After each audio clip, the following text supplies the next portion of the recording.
Grabación. Bien. Teníamos pendiente el tema de la evaluación desde el laboratorio de la función tiroidea.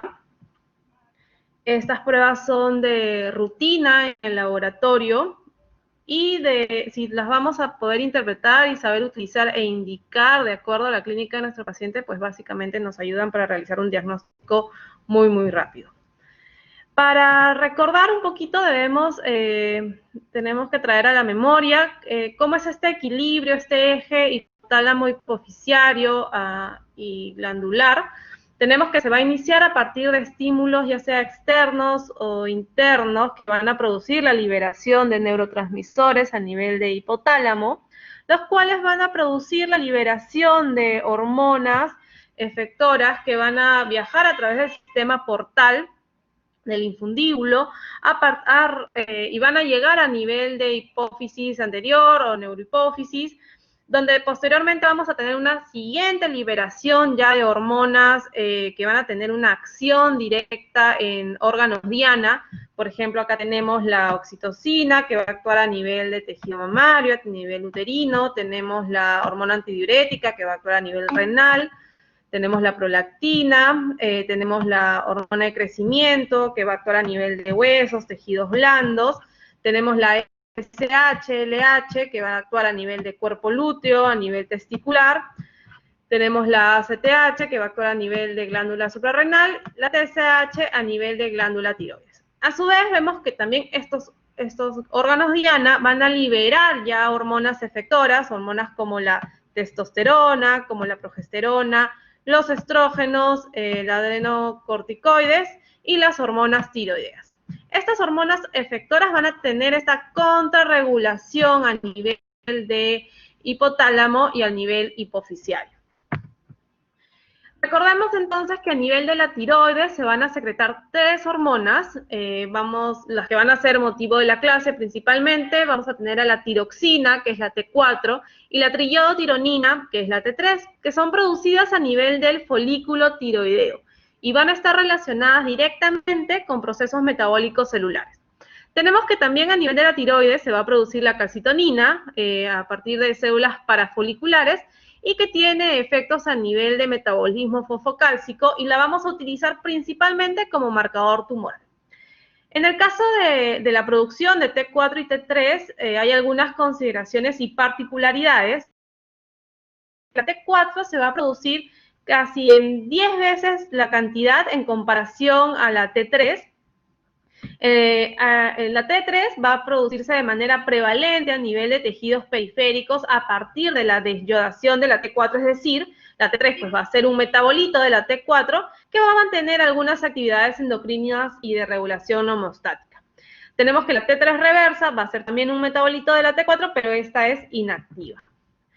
Mencionábamos pues que los folículos tiroideos es donde vamos a tener la producción de estas hormonas tiroideas. Sabemos que van a estar revestidas por las células foliculares y en el interior de este folículo vamos a tener un líquido rico en proteínas que es de material coloide, que es donde vamos a encontrar a la tiroglobulina. Y la tiroglobulina va a ser un precursor de las hormonas tiroideas. Vamos a encontrar que el yodo está principalmente ligado a esta tiroglobulina. Entonces, a partir de estas sustancias vamos a tener la producción de la T4, de la T3 y también de la calcitonina. Para realizar su acción, las hormonas tiroideas van a ingresar a la célula y se van a ligar a receptores nucleares específicos. Ya una vez dentro de la célula van a regular y estimular la síntesis de RNA mensajero, que nos va a permitir justamente la producción de péptidos, hormonas, enzimas, cuya presencia van a poner de manifiesto los efectos conocidos metabólicos asociados a estas hormonas. Como habíamos mencionado, la T4 es la principal hormona producida a nivel de la tiroides, casi toda es de origen tiroideo. En el caso de la T3, solamente un 20% se produce a nivel de la tiroides, el resto se produce por desyodación periférica, y habíamos mencionado casi una relación de 1 a 10. Las hormonas tiroideas van a ser moléculas hidrofóbicas, es decir, vamos a encontrarlas circulando unidas a proteínas plasmáticas, en algunos casos como hormonas libres. siendo esta hormona libre la hormona efectora. Tenemos que de la T4, que es la que se produce en mayor cantidad, el gran porcentaje se va a asociar a la globulina transportadora de tiroxina, hasta un 70%, y un 20% que no es nada despreciable, asociado a albúmina. Entonces ya sabemos, aquellas también patologías donde vamos a carecer de albúmina pueden tener algún efecto sobre la disponibilidad de las hormonas tiroideas. Y en el caso de que hasta en un 80% se va a encontrar asociada a la globulina transportadora de tiroxina. Van a existir algunos trastornos congénitos o adquiridos que pueden alterar esta unión de las hormonas tiroideas a las proteínas transportadoras. Entonces, dado que la fracción libre es la fracción activa, vamos a ver que si se afecta esta unión y vamos a tener un aumento de la fracción libre, esto va a condicionar también un aumento del efecto hormonal. Entonces, siempre al valorar y al sospechar algún cuadro tiroideo, debemos también enfocarnos, podría haber no solamente un incremento del efecto de la hormona per se, sino también cómo está la disponibilidad de las proteínas transportadoras.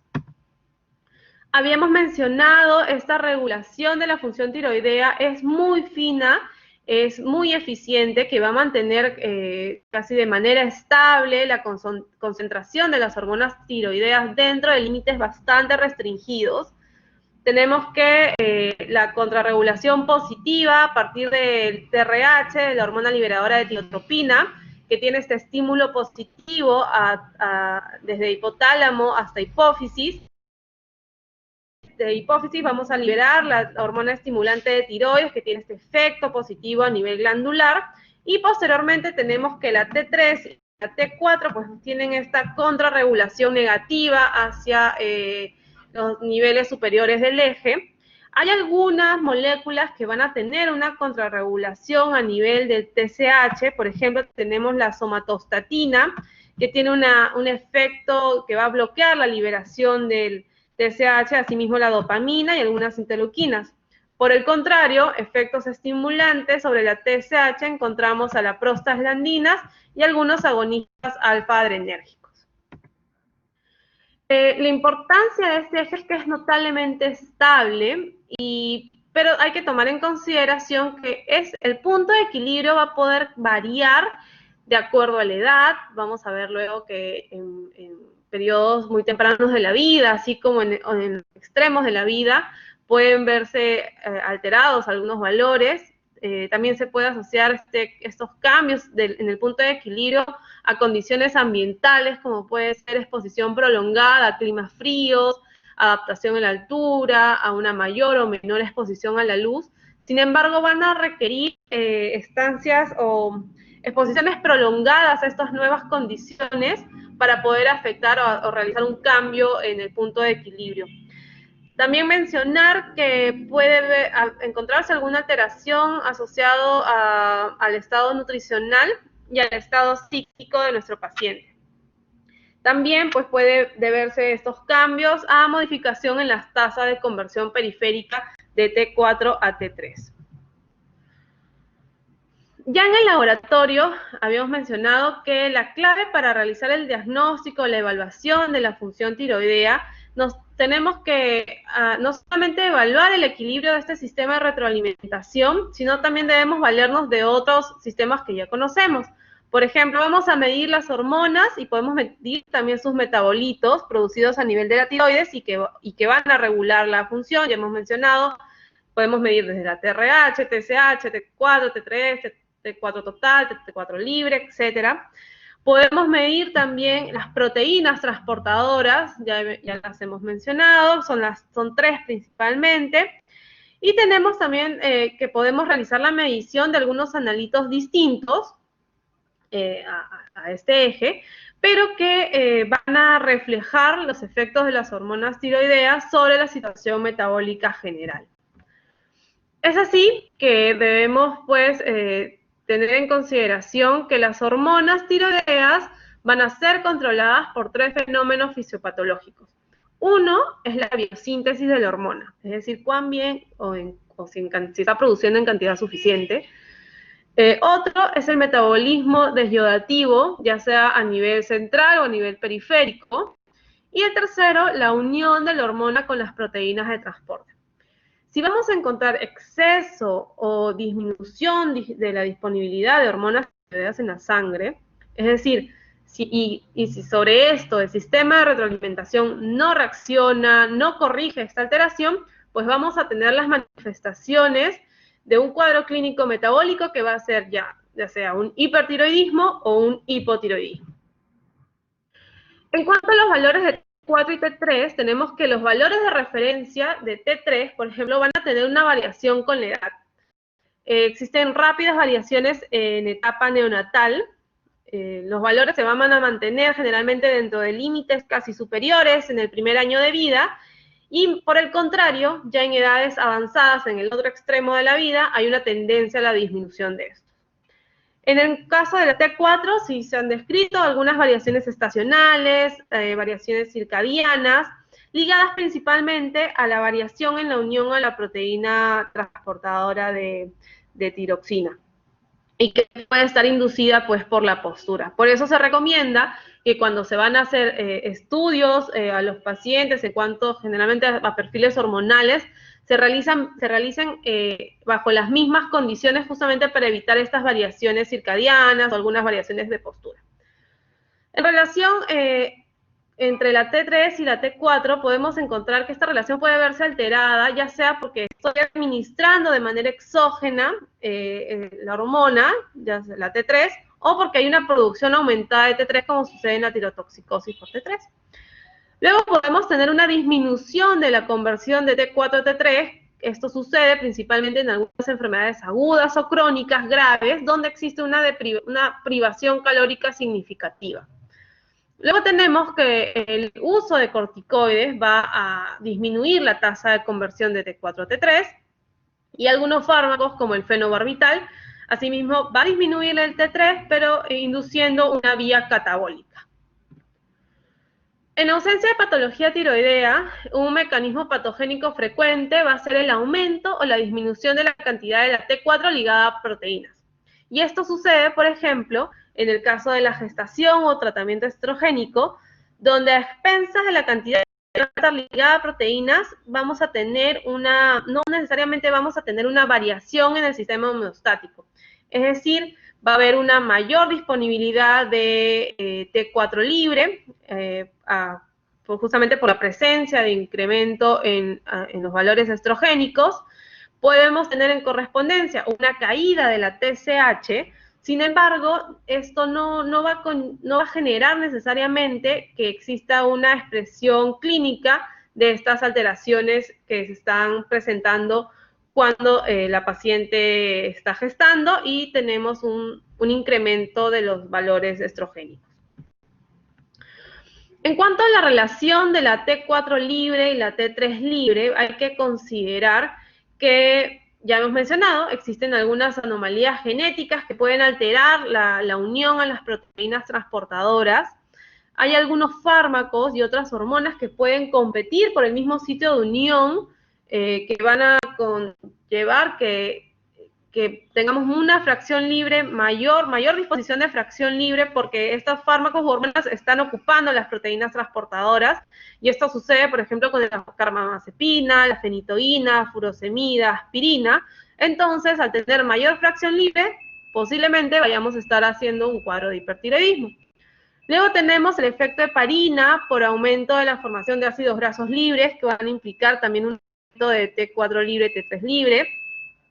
Tenemos algunos anticuerpos antihormonas endógenos, ya sea con efectos sobre la medición, que pueden incluso bloquear a nivel de laboratorio la correcta medición de estas hormonas. Y durante el embarazo vamos a cursar con una disminución de la concentración de albúmina, con un aumento en la concentración de la proteína transportadora de tiroxina, que pueden dar también resultados alterados. En cuanto a estas proteínas de transporte, vamos a saber pues, que varían estas proteínas, ya sea de forma significativa, de acuerdo a sexo, a la edad y a la postura.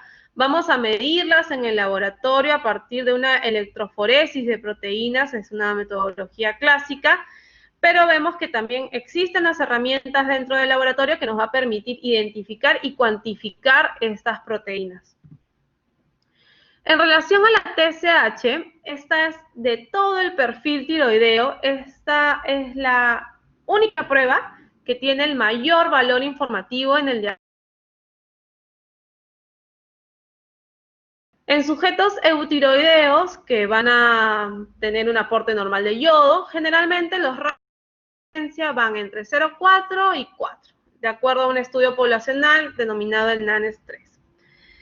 Y entonces, ¿cuál es la utilidad y en qué momento debo solicitar la TSH? Pues la TSH es el primer estudio que debo solicitar en cualquier paciente en quien sospecho patología tiroidea.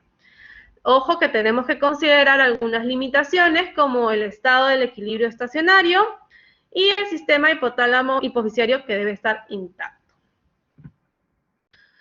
Para realizar el diagnóstico de una disfunción tiroidea no debemos basarnos pues, no solamente en la TSH, obviamente nos va a ayudar, es el primer paso, pero debemos tomar en consideración otros factores, ya sea la edad del paciente, el origen étnico de nuestro paciente, si es que hay presencia de anticuerpos, el estado de manejo de metabolismo lipídico, el índice de masa corporal, el estado reproductivo, sobre todo, y todo este árbol diagnóstico se va abriendo a partir de encontrar valores alterados de una TSH.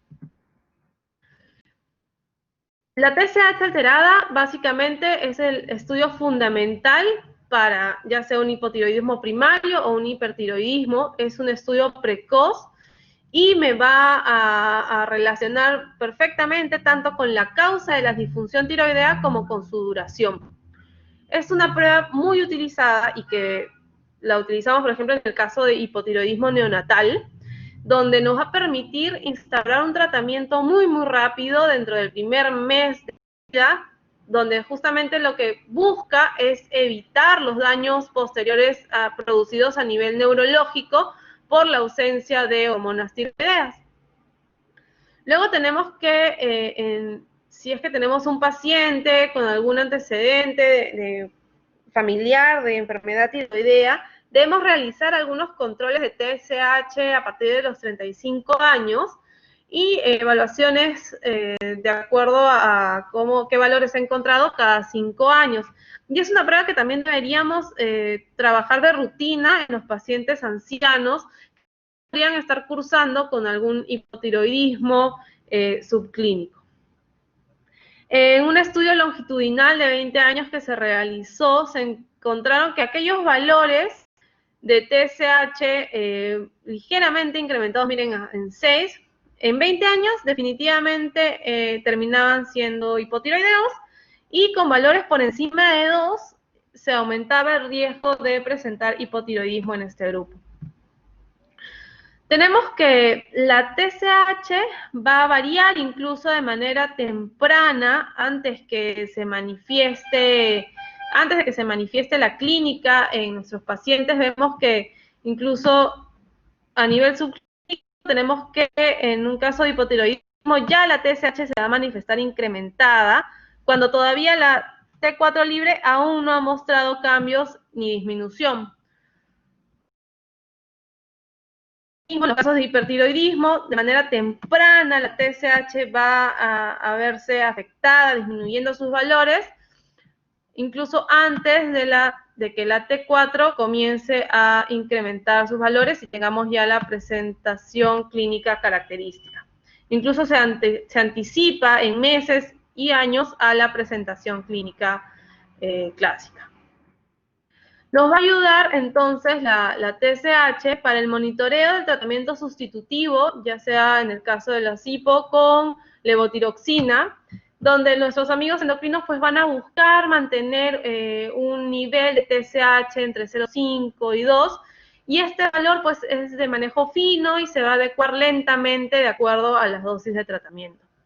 En el caso de pacientes ancianos, algunos valores de TSH suelen cursar inferiores a lo normal sin signos de alguna manifestación o disfunción tiroidea. Ojo que en pacientes hospitalizados, pacientes que ingresan por emergencia con patologías extratiroideas, es no recomendable estudiar los perfiles tiroideos porque pueden cursar con una falsa elevación transitoria de la TSH, que puede deberse pues a algunos fármacos como pueden ser los corticoides o el propio estrés físico de la situación. En el caso de anticuerpos tiroideos, son otra herramienta que desde el laboratorio nos va a permitir evaluar si el fondo de la enfermedad tiroidea es un fondo autoinmune que puede estar caracterizado pues por el daño funcional progresivo, donde vamos a tener no solamente alteraciones a nivel celular, sino también a nivel humoral. Y es así pues que vamos a poder estudiar anticuerpos dirigidos contra distintas proteínas de la tiroides. Uno de los más importantes tenemos los anticuerpos antirreceptor TSH, principalmente los estimulantes, tenemos los anticuerpos antitiroglobulina y los anticuerpos antiperoxidasa tiroidea. Este último, el anti-TPO, es muy presente y lo encontramos con mucha frecuencia en tiroiditis de Hashimoto y en enfermedad de Graves, y es el primer signo hematoquímico en manifestarse en estas enfermedades de fondo autoinmune con repercusión a nivel tiroideo. ¿Y qué es lo que va a pasar? Este anticuerpo va a actuar como un agente citotóxico en el proceso destructivo de la glándula. Y su valoración es muy interesante porque si encuentro estos anticuerpos presentes en mujeres embarazadas, vamos a tener un alto riesgo de aborto y de tiroiditis postparto. Entonces, el anticuerpo antiperoxidasa tiroideo es el marcador más sensible y específico de una patología autoinmune tiroidea. Luego tenemos el anticuerpo antirreceptor de TSH, que pueden ser estimulantes o bloqueantes. Para el caso de la enfermedad de Graves vamos a tener anticuerpos estimulantes. También podemos encontrarlo en la tiroiditis de Hashimoto. Generalmente, cuando existen síntomas de hipertiroidismo, nos va a permitir evaluar, monitorizar la efectividad de la terapia antitiroidea. Otro dato interesante, por ejemplo, en las mujeres gestantes que manifiestan positividad a este anticuerpo, hay un porcentaje de probabilidad, de hasta un 10%, de tener hijos con hipertiroidismo. Luego tenemos la tiroglobulina, que como ya habíamos mencionado, es el sustrato de la síntesis de hormonas tiroideas. Esta se encuentra presente en el material coloide de los folículos tiroideos y también puede ser utilizado como un marcador tumoral en el caso de cáncer de tiroides diferenciado, donde si he realizado una tiroidectomía radical, puedo valorar con la presencia de tiroglobulina, donde obviamente debería encontrarla ausente. Me va a permitir entonces valorar la masa de tejido tiroideo diferenciado. Va a ser reflejo también de una estimulación por parte de TSH y podemos encontrarla incrementada en procesos inflamatorios, traumáticos, ya sea por yodo radioactivo, la biopsia aspiración con aguja fina o en los casos de tiroiditis. Tenemos que a su vez se puede evaluar también la presencia del anticuerpo antitiroglobulina, también presente en el 60% de las tiroiditis de Hashimoto.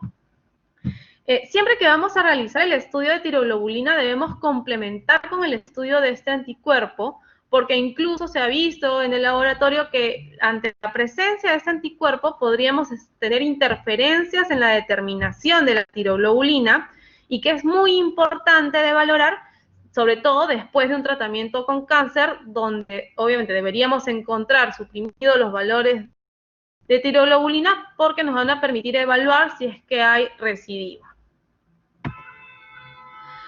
En cuanto a las enfermedades de tiroides, vamos a recordar cuáles son las principales patologías asociadas y para eso comenzamos con este cuadrito donde si este espacio en rojo es el área de normalidad, donde tenemos los valores de TSH no alterados, que van entre 0,4 y 4, así como los de T4 libre, que van entre 0,7 y 1,8, pero vemos los diferentes espectros diagnósticos, tenemos el hipotiroidismo, tenemos el hipertiroidismo, Y vemos cómo poco a poco se va a ir afectando este equilibrio.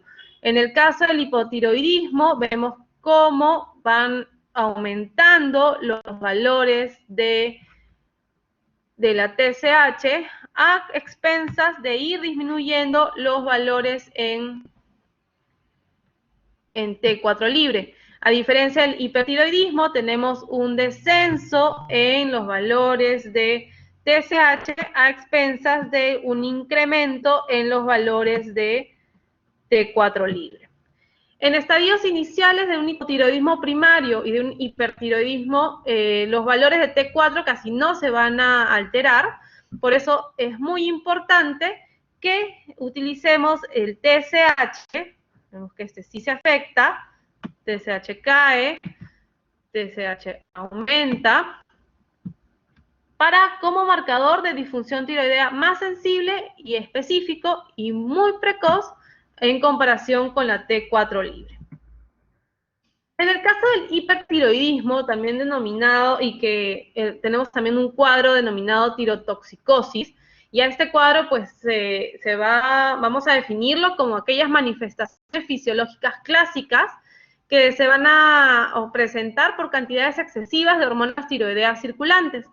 El hipertiroidismo es más bien el término que va a estar asociado a los desórdenes que resultan de esta sobreproducción sostenida de la hormona por la propia tiroides. La tirotoxicosis, entonces, puede ser causada por un hipertiroidismo. En un 70-80% de los casos se va a asociar a la enfermedad de Graves. Puede deberse también a consumo de hormona exógena, ya sea por iatrogenia o autoadministrada. Tenemos tres principales causas. Tenemos un hipertiroidismo primario, donde vamos a tener esta afectación de la TSH muy disminuida, con evidente incremento de T4 y T3. Esto en algunas patologías como la enfermedad de Graves, el bocio multinodular tóxico, el adenoma autónomo tóxico y en algunas sobrecargas con yodo. Luego tenemos un hipertiroidismo secundario, donde la diferencia acá va a ser el valor de la TSH, donde la vamos a encontrar incrementada. Y esta va a deberse, pues obviamente, por la producción incrementada a nivel de pituitaria, donde existe una resistencia de hormonas tiroideas, y algunas, este cuadro se ha encontrado, por ejemplo, en la tirotoxicosis gestacional. Y luego tenemos una tirotoxicosis sin hipertiroidismo, que puede verse a una tiroiditis aguda, una tiroiditis silente o una tirotoxicosis facticia. Entonces vamos recordando, tenemos que la enfermedad de Graves, también denominado bocio tóxico difuso, es una enfermedad de fondo autoinmune. Es del total de mujeres, se va a manifestar en alrededor de 1 a 2%. En la población masculina es 10 veces menor esta tasa de prevalencia. Historia familiar de disfunción tiroidea, ya sea de hipotiroidismo o de hipertiroidismo, clásicamente se va a manifestar con exoftalmos y hay una frecuencia incrementada en el grupo familiar de otras afecciones autoinmunes, ya sea diabetes mellitus, anemia perniciosa, miastenia gravis. En el estudio de captación de yodo radioactivo es clásico encontrar estos valores incrementados y no así si es que mi paciente ha tenido una exposición previa a yodo o ha recibido tratamiento con corticoides. ¿Y cuál es la prueba de laboratorio que me va a ayudar en esta patología autoinmune? Pues ya hemos mencionado los anticuerpos anti-TPO. Luego tenemos el bocio tóxico multinodular, que es un desorden donde el hipertiroidismo va a aparecer en un bocio multinodular de larga data. Y esta sobreproducción que se va a generar de hormona tiroidea es menor que en la enfermedad de Graves y casi nunca la vamos a encontrar acompañada de exoftalmo. Generalmente su seguimiento es expectante con evaluaciones de TSH anual. ¿Cuáles son las manifestaciones clínicas de un paciente con hipertiroidismo? Clásico, ya hemos mencionado algunos, el exoftalmo, el paciente puede cursar con taquicardia, tenemos que hay intolerancia al calor, el cabello muy finito, debilitado, podemos tener una estos como flashes, como a calor, intolerancia al calor.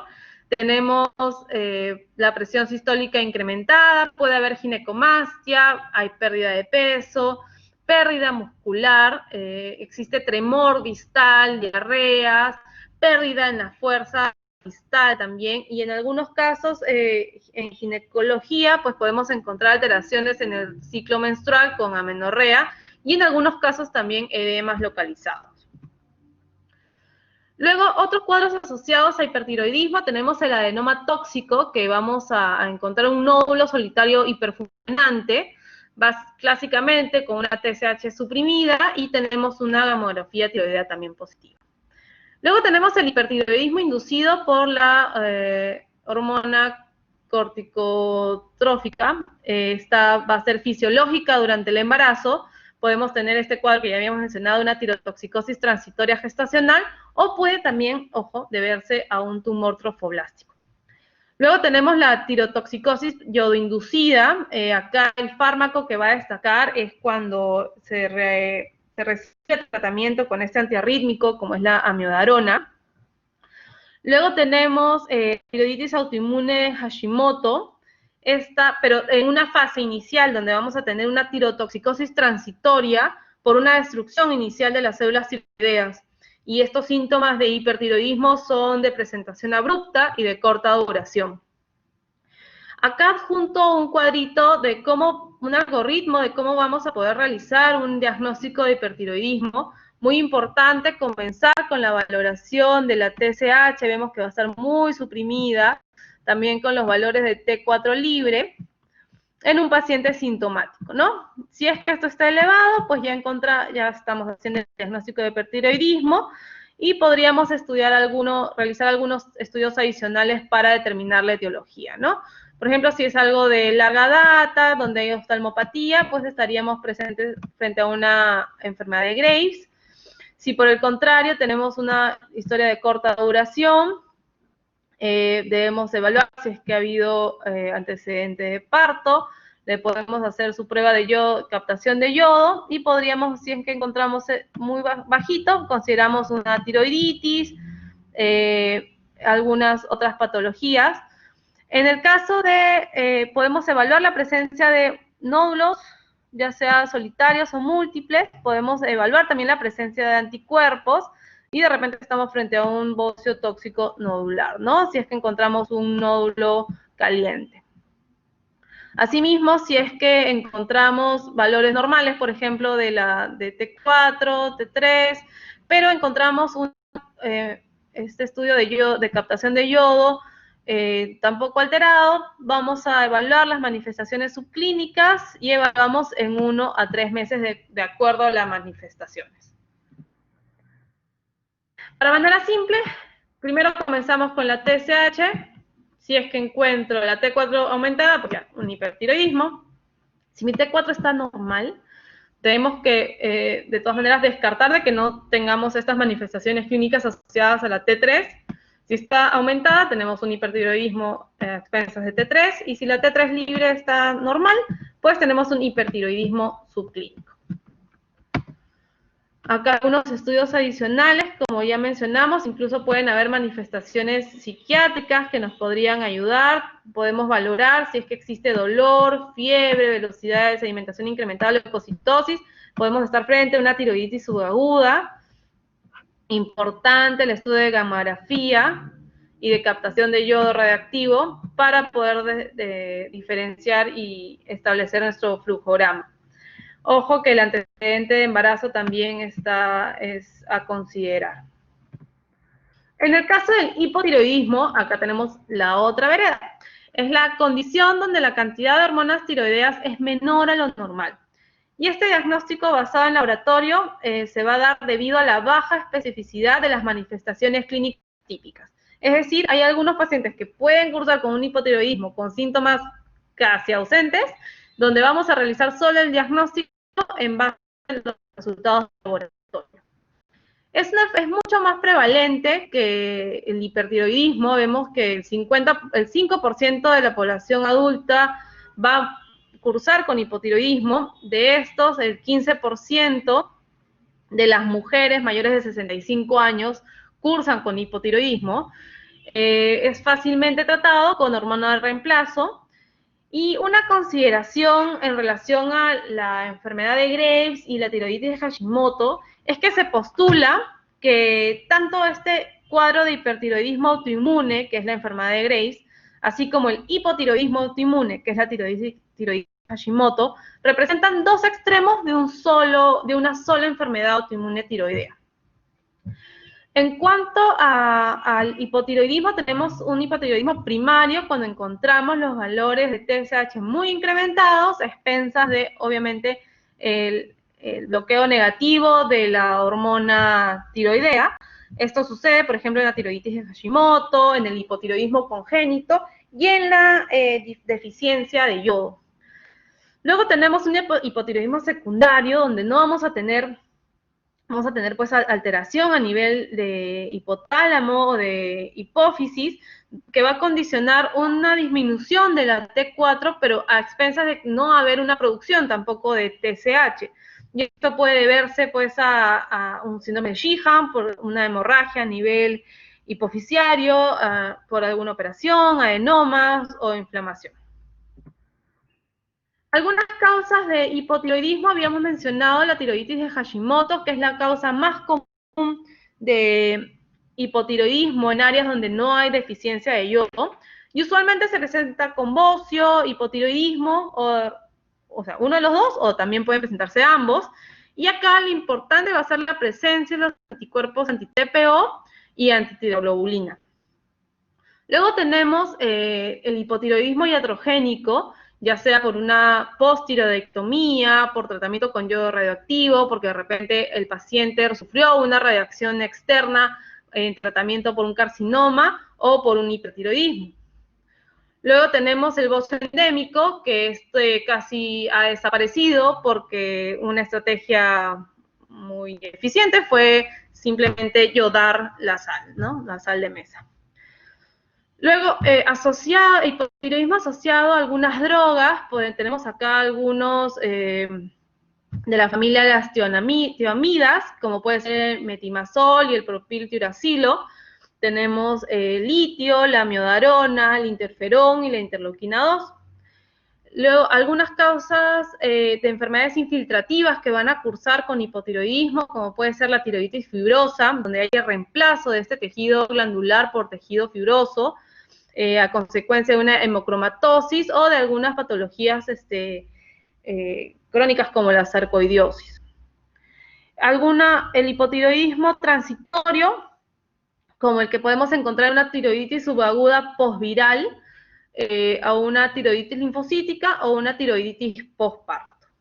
Y las manifestaciones clínicas tenemos que hay pérdida de cabello, el paciente cursa apático, con letargia, una piel muy seca, puede haber dolores musculares, debilidad, constipación, anorexia, acá por el contrario intolerancia al frío,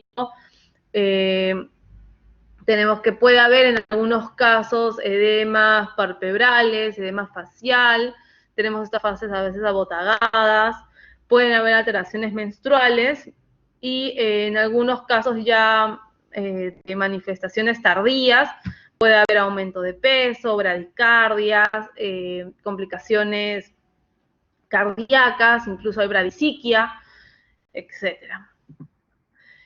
Fácilmente, ¿cómo vamos a evaluar? Igual, comenzamos con la TSH, si la encontramos muy incrementada es porque está tratando de regular este eje y vamos a encontrar a expensas de una T4 libre muy disminuida. Esto es un hipotiroidismo primario. Si mi T4 está normal, es un hipotiroidismo subclínico. Y por el contrario, si encontramos ambas disminuidos, estamos hablando de un hipotiroidismo central.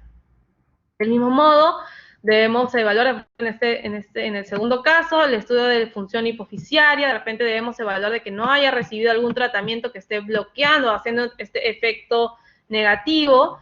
De repente valorar ya el hipopituitarismo, que sea por supresión por fármacos, o una disfunción tiroidea por patología no tiroidea, ¿no?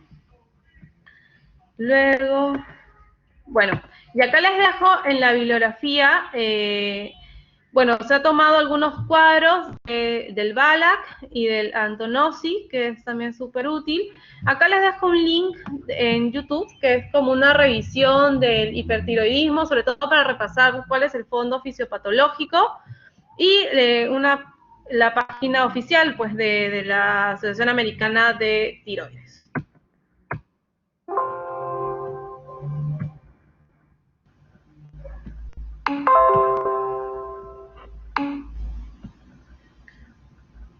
Bien. Nos vemos el día jueves, que con esto cerramos el módulo 2 y les toca su examen la próxima semana. Nos vemos el jueves. Chao.